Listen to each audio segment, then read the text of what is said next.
আজ দুপুরে কি কি রান্না করলাম সেটাই আপনাদের সাথে শেয়ার করব। তো আজকে রান্না করেছিলাম হচ্ছে ইলিশ মাছ। আজকে হচ্ছে বেশি পদ রান্না করিনি, অল্প পদ রান্না করেছিলাম। তো ইলিশ মাছের ঝোল রান্না করব, আর হচ্ছে ছোট মাছ মানে হচ্ছে ট্যাংরা মাছ দিয়ে হচ্ছে চচ্চড়ি রান্না করব। তো আমি দুইটাই কিন্তু বেগুন দিয়ে রান্না করব, ইলিশ মাছও বেগুন আলু দিয়ে রান্না করব, আবার চচ্চড়িও কিন্তু বেগুন আলু দিয়ে রান্না করব। তো এখানে হচ্ছে আমি ট্যাংরা মাছ নিয়েছিলাম, আর হচ্ছে চচ্চড়ির জন্য সমস্ত মানে আলু বেগুন সমস্ত সুন্দর করে কেটে নিয়েছিলাম। এদিকে হচ্ছে চচ্চড়িটা মাখিয়ে রান্নার কিন্তু আলাদা একটা স্বাদ আছে।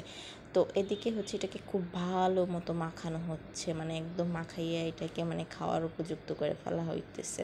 তো ওইখানে হাত দেখে বুঝতেছেন কি এটা আমার হাত না, এটা হচ্ছে আমি এটা মাখাইতে পারি না, মাখাইলে আমার হাতে ঝাল লাগে। তো আপনার ভাইয়া এটা মাখাই দিতেছিল যাতে ভালো মতো চচ্চড়িটা মজা হয়, কারণ আমি মাখাইতে পারি না, মাখাইলে আমার হাত জ্বলে। তো এই তো এটা মাখানোর পর আমি পানি দিয়ে এটা চুলায় বসাই দিছিলাম। তো এটা খাইতে কিন্তু অনেক মজা হয়েছিল, কারণ হাতে মাখা চচ্চড়ির কিন্তু আলাদাই একটা স্বাদ হয়। তো এটা কিন্তু এই যে আমার চচ্চড়িটা কিন্তু অলমোস্ট রেডি হয়ে গেছিলো। এখন আমি হচ্ছে একটু এই ঝোলটা আরেকটু টানিয়ে ফেলবো, কারণ চচ্চড়িতে বেশি ঝোল ভালো লাগে না, একটু মানে একদম পোড়া পোড়া হলে চচ্চড়িটা বেশি মজা হয়। এদিকে আমার চচ্চড়িটাও রেডি হয়ে গেছে, ওইদিকে আমার আরেকটা চুলায় ইলিশ মাছটা রেডি হচ্ছিলো। ইলিশ মাছও কিন্তু আমি বেগুন আলুতে ঝোল করেছিলাম।